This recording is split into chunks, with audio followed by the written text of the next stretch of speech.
चलिए, ये बहुत ही बेसिक एजुकेशन पब्लिक स्कूल के 2023 के एनुअल फंक्शन में हमारी हाजिरी हुई है। ये अलग बात है कि स्कूल की मोहब्बत, स्कूल वालों की मोहब्बत आज हमें मेहमान बना दिया है। वरना तो ये मेरा, मैं समझता हूँ मैं अपने इलाके के हर स्कूल के लिए मेजबान ही हूँ, हाजिर हूँ। आज इस एनुअल फंक्शन में हमारे बीच डाइस पर मौजूद हैं गुरुओं के गुरु जनाब पी.के. सिंह जी और हमारे कैरागार थाना के थाना अध्यक्ष महोदय निराला जी, जो पुलिसिंग के साथ साथ सामाजिक कार्यक्रम में खास करके शिक्षा के क्षेत्र में जहां भी इस तरह का कार्यक्रम होता है वो अपनी भागीदारी सुनिश्चित करते हैं। व्यस्तता होने के बाद भी हम उसका आभार व्यक्त करते हैं। ये उसकी सोच है। वैसे तो वो पुलिस है, उसका काम सिर्फ पुलिसिंग करना था, लेकिन हमारे समाज के निर्माण में उसकी सहभागिता है, इसके लिए हम उसका आभार व्यक्त करते हैं। और डाइस पर तशरीफ फरमा है ताजिब भाई, प्रिंसिपल साहब और जितने लोग यहाँ मौजूद हैं और हमारे बीच मौजूद हैं, हमारे यहाँ के गार्जियन, हमारे यहाँ के माँ बहन, मैं सबका तहे दिल से शुक्रिया अदा करता हूँ। खैर मुकद्दम करता आज की सेलिब्रेशन इस स्कूल की बुनियाद से ही मेरा यहाँ आना जाना है। और मैंने कहा था कि जिस वक्त इस स्कूल की बुनियाद पड़ी थी, जब बुनियाद कोई चीज होती है तो बहुत छोटी होती है, लेकिन अल्लाह का करम है कि आज इस स्कूल के स्टेज पर हमारे सीमांचल के ही नहीं बल्कि बिहार के जाने माने मोटिवेटर जनाब पी.के. सिंह जी मौजूद है। इसके लिए हम मुबारकबाद देते हैं basic school education public school के उस्तादों को कि आप लोगों की मेहनत में ये रंग लाया है। हमारे बीच में एक बहुत ही बड़े मोटिवेटर को आप लोगों ने मौजूद किया है और उसके साथ साथ हमारे यहाँ जो नदामत की भूमिका एंकर की भूमिका निभा रहे हैं वो भी यहाँ मौजूद हैं। ये आप लोगों की मेहनत का नतीजा है। मैं दुआ करता हूँ कि आप लोग इसी तरह से हौसले के साथ मेहनत करते रहे। इंशाअल्लाह रहमान एक दिन होगा कि आपके यहाँ राज्य के स्तर पर ही नहीं अंतर्राष्ट्रीय स्तर और अंतर्राष्ट्रीय स्तर के भी मोटिवेटर आपके भी मौजूद हों। मैं उस दिन भी कहा था जिस दिन इस स्कूल की बुनियाद पड़ी थी कि हमारे यहाँ सब कुछ तो है लेकिन तालीम की कमी है। हमारा ये इलाका तालीमी क्षेत्र में, तालीमी मैदान में बहुत पीछे जा रहा है। हम मुबारकबाद देते हैं ऐसे नौजवानों को। आज स्टेज से मैं किसी स्कूल का नाम नहीं लूंगा, किसी का नाम नहीं लूंगा, अगर वो यहाँ मौजूद है उसको भी, जो यहाँ मौजूद है उसको भी, ऐसे नौजवानों को जो पढ़ लिख करके अच्छी तालीम हासिल करके आज अपने इलाके में तालीमी मैदान में खिदमत अंजाम देते हैं। आज इस मंच के माध्यम से, आज इस मंच के जरिए मैं इसको कहता हूँ कि आज आप लोगों की ही मेहनत का नतीजा है कि हमारा इलाका तालीम के मैदान में धीरे धीरे आगे बढ़ रहा है। और उम्मीद करते हैं कि आप लोग इसी तरह से मेहनत करते रहेंगे तो ये इलाका जिले में ही नहीं राज्य और अंतर्राष्ट्रीय स्तर चला रहा था।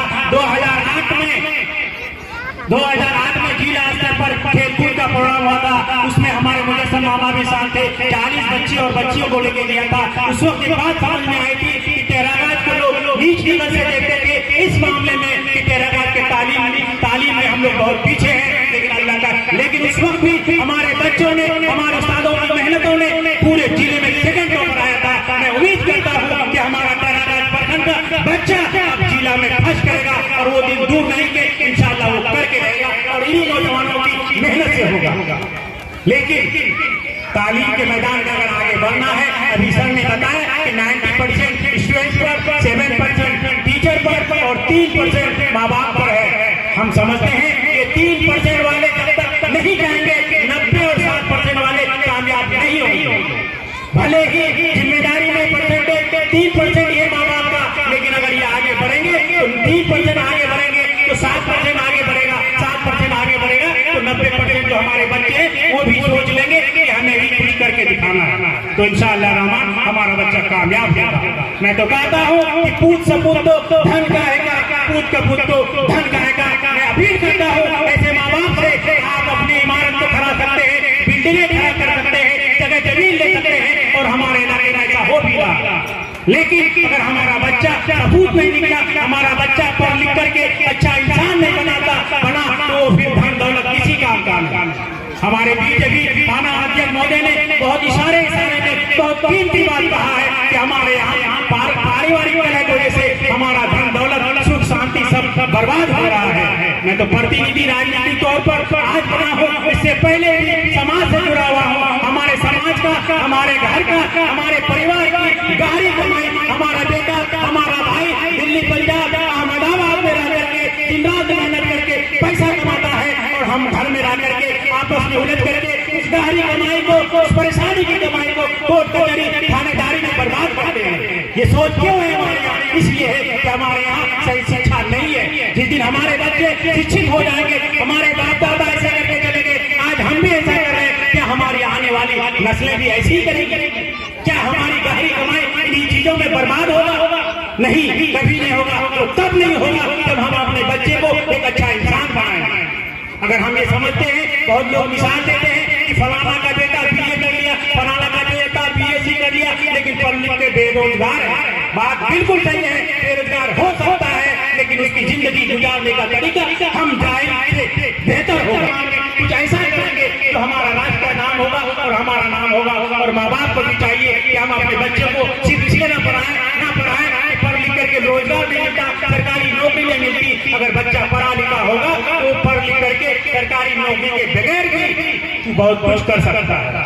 आज तो ये है कि सरकारी सेक्टर से ज्यादा प्राइवेट सेक्टर में ज्यादा आमदनी है। अगर हमारा बच्चा IIT निकल जाता है, इंजीनियरिंग कर लेता है, डॉक्टर बन जाता है, आज हमारे यहाँ अक्सर लोग शिकायत करते हैं कि हॉस्पिटल में डॉक्टर नहीं है। क्या उसकी बहाली वहाँ नहीं है? नहीं, बहाली है। बहाली करने के बाद भी हॉस्पिटल में ड्यूटी करना नहीं चाहता है, क्योंकि हॉस्पिटल की तनख्वाह मात्र 75,000 रुपया मांगा है, लाख रुपया मांगा है। लेकिन हमको आप मुझे पता है कि पूर्णिया में एक डॉक्टर के जाते हैं, 1,000 रुपया फीस देते हैं, कम से कम 40 पेशेंट को देखता है। तो अंदाजा लगाइए कि उस 40 पेशेंट की फीस उसको कितनी मिली और उसके बदले में उसको सिर्फ सरकार 75,000 रुपया देती है। वो कहाँ नौकरी करना पसंद करेगा?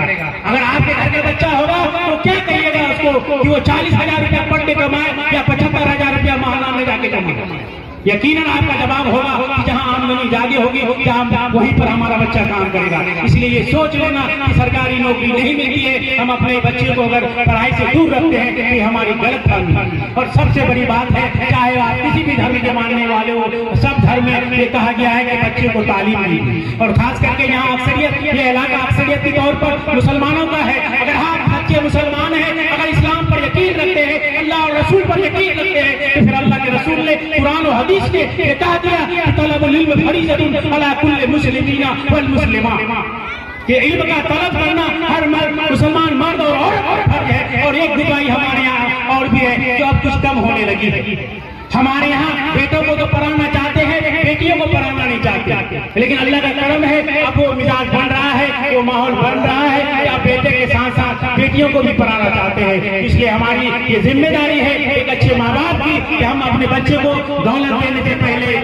घर देने से पहले, महल देने से पहले, जगह जमीन देने से पहले उसको अच्छी तालीम दें। अगर अच्छी तालीम देंगे तो दौलत भी काम आएगा, वो घर भी काम आएगा, वो इमारतें भी काम आएगी, सब कुछ काम आएगा। अगर हमारा बच्चा सब कुछ पाने के बाद भी अगर जाहिल रह गया तो कहीं न कहीं ये बेकार सा होगा। फिर वही बात होगी कि धन पूत सपूत तो धन का आएगा, पूत का पूत तो धन का आएगा। और इस तालीम के मैदान में अगर हम अपने बच्चे को तालीम देना चाहते हैं, इसमें सबसे ज्यादा अगर अहम रोल है हमारी माँ का है। कहा जाता है कि अगर एक माँ चाह ले तो घर पूरा खानदान पढ़ा लिखा हो सकता है। अगर माँ लापरवाही करेगी तो फिर वो माहौल नहीं बनेगा और हमारे बच्चे पढ़ नहीं पाएंगे। इसलिए आज इस मंच के माध्यम से ये अपील करना चाहते हैं अपने माओ से, अपनी बहनों से, कि जहां आप घर के सारे कामकाज को देखते हैं, अपने बच्चों की तालीम की तरफ ध्यान दें और अपने बच्चों को पढ़ाने लिखाने में मदद करें। इंशाअल्लाह रहमान आपका और हमारा बच्चा पढ़ के नेक इंसान बनेगा।